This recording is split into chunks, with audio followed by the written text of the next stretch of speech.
Okay, so we're going to start off the evening. First, I should introduce everybody has gotten a chance, I hope, to see that we have some guests over here on the side.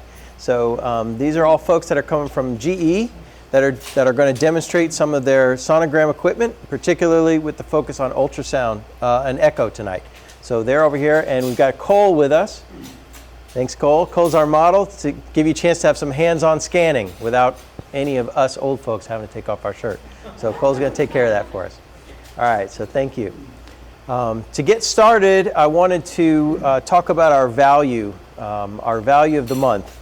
And the value of the month this month is we simplify the process. So when I want to talk about this, I'd love to share with you my recent experience of being down in Austin.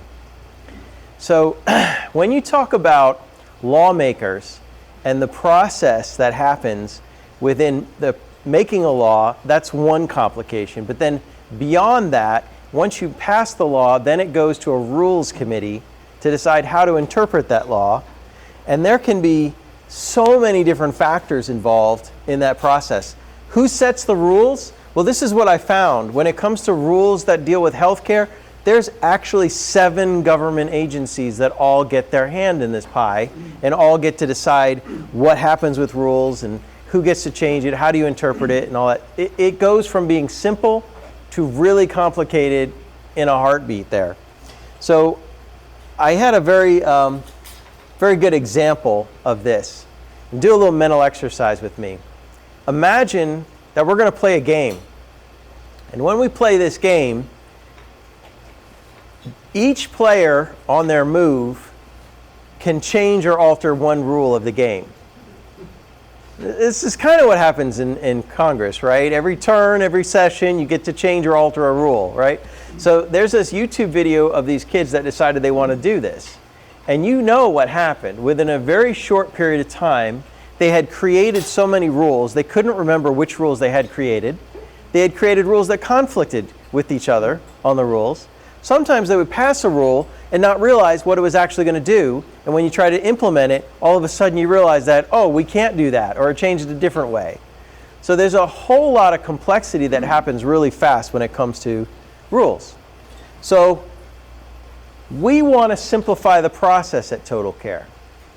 So I can talk to you about looking around, trying to figure out how to do things simpler, how to cut costs, cut savings, all that stuff. But here's what I want to tell you. Behind all those rules, when you peel them back, there's a patient who doesn't have a clue what the rules are or why they apply or don't apply.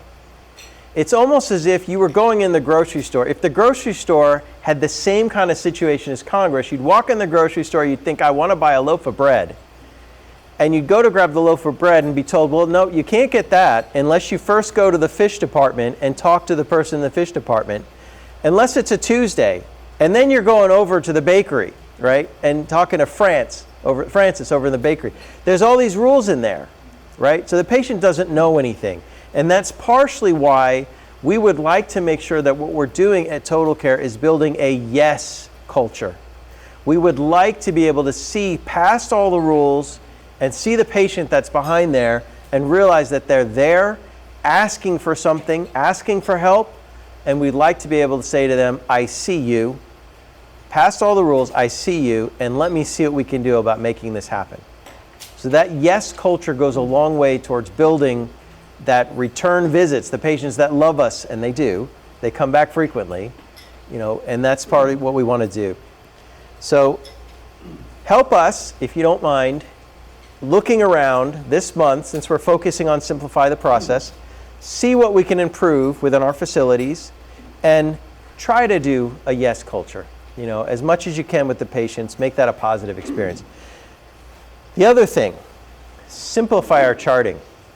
And we're going to deal with this a little more when we get to our case study, but for sure, this is always something that we can improve upon. And I'm going to stop there and bring up Dr. Frankham, and he's going to share with us some of his memories from Kenya. So come on up, Dr. Frankham.